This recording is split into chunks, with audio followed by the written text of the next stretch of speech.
Let's talk about something we almost never think about, but it shapes nearly every part of our lives: the state. And no, I don't mean a state like Florida or Ohio, I mean the state. It's kind of like the political air we breathe, the system that gives us everything from borders to laws. But here's the thing, it wasn't always here. It's a human invention, and honestly, a pretty revolutionary one. Okay, let's jump in and really unpack one of the most powerful ideas ever created. First up, just a quick thought experiment. I want you to seriously imagine for a second a world with no government, no police, no laws at all. What does that look like in your head? Is it total blissful freedom? Or is it something a whole lot scarier? Well, for the 17th century philosopher Thomas Hobbes, the answer was absolutely terrifying. He called this scenario the state of nature, and he described it in this famous, chilling phrase, a war of all against all. Basically, a world of constant fear and violence, where your life is, and I'm quoting here, solitary, poor, nasty, brutish, and short.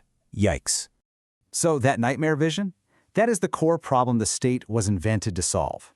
To really get what the state is, we have to first wrap our heads around the chaos it was designed to replace. The way Hobbes saw it, our natural condition is just pure self-preservation. We're competitive, we're driven by our own needs, and without some higher authority, some referee to keep us all in check, we just get stuck in this awful cycle of hurting each other to get ahead. We desperately needed a way out of that loop. And that way out was a truly brilliant idea, the social contract. It's a simple deal, really. People collectively agreed to give up some of that wild, absolute freedom in exchange for something way more valuable: safety, order. And this fundamental agreement is what gives birth to the state. So what is this thing exactly? Well, at its heart, the state is a sovereign political unit. That's a fancy way of saying it's the ultimate boss within its own borders. It has a specific territory, a population of people, and the one and only power to make the laws and enforce them, all to keep things from falling back into that chaos we talked about. You know, what's really wild is how recent this whole system is. For most of history, Europe was just this messy patchwork of feudal lords and religious authorities. But then, around the 15th and 16th centuries, these larger, more centralized powers started to emerge. But the real game changer was in 1648, with the Peace of Westphalia. It ended a totally devastating war, and more importantly, it locked in this idea of sovereign states. And from there, this model just spread out from Europe and became the global standard we live with today. So what do we get out of this social contract? What's the state's side of the bargain? Well, in exchange for our loyalty, and yeah, our taxes, the state is supposed to deliver on 5 big promises: security from harm, freedom to live our lives, a sense of order, a system for justice, and at least some level of public welfare. All right, so once the basic idea of the state was on the table, this huge debate kicked off. It's like, okay, we're going to build this thing, but what's the best blueprint? What's its main purpose, really? So let's take a look at a few of the competing designs. We're going to focus on 3 of the great architects of state theory: Thomas Hobbes, John Locke, and Jean-Jacques Rousseau.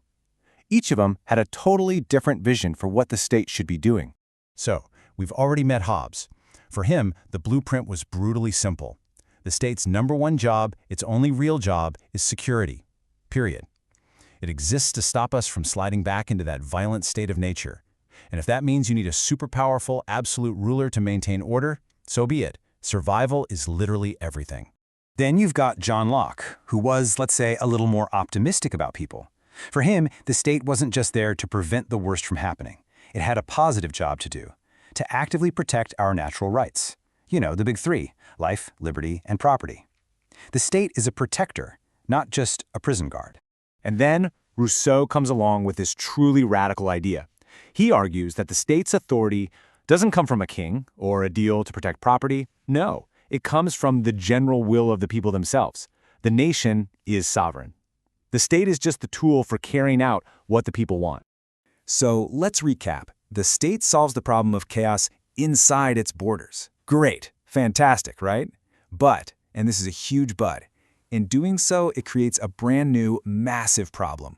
A world full of powerful, competing states with nobody in charge of them all. Welcome to the messy world of international relations. And this slide lays out the difference perfectly. Inside a country, you have a hierarchy. There's order, you've got a government that makes laws, and police that enforce them. But between countries, it's pure anarchy. There's no world government, no global 911 you can call. It's basically a self-help system. every state for itself.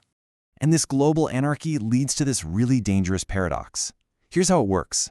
Say one country builds up its military to feel safer. Its neighbors don't see that as defense. They see it as a potential threat. So what do? They build up their armies, which of course makes the first country feel threatened all over again, and on it goes. It's a vicious cycle of tension that can easily spiral out of control.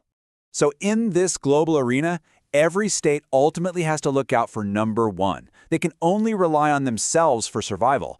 And ironically, the very thing we created to give us security, the state, now becomes the biggest source of insecurity for everyone else on the planet. This is the central tension of our entire global system. This system, the one born out of Westphalia, has pretty much run the world for over 350 years. But today, in our super-connected, globalized world, a really bold question is starting to be asked. Is the sovereign state itself becoming obsolete? I mean, the pressures on the old model are just immense. You've got powerful non-state groups, a global economy that couldn't care less about borders, and countries that are so interdependent they can't act alone. You have communities that exist across borders online. Some countries, especially in Europe, are even moving to a postmodern model, willingly giving up some of their absolute sovereignty. The old blueprint is definitely showing its age. So, if the state is changing, what might come next? Well, one fascinating idea is called cosmopolitan democracy. Imagine a future where you, as a citizen of the world, could have a direct say on huge international issues, like climate change or pandemics, not just by voting for your own government, but through new kinds of global institutions. It's a vision for a political community that actually includes all of us. Look, the state was a brilliant, world-changing solution to the problem of anarchy, but it also created a whole new set of problems. It isn't some eternal fact of nature, it's just one chapter in the long, messy story of how we, as a species, are trying to figure out how to live together. And that leaves us with the biggest question of all to think about. What comes next?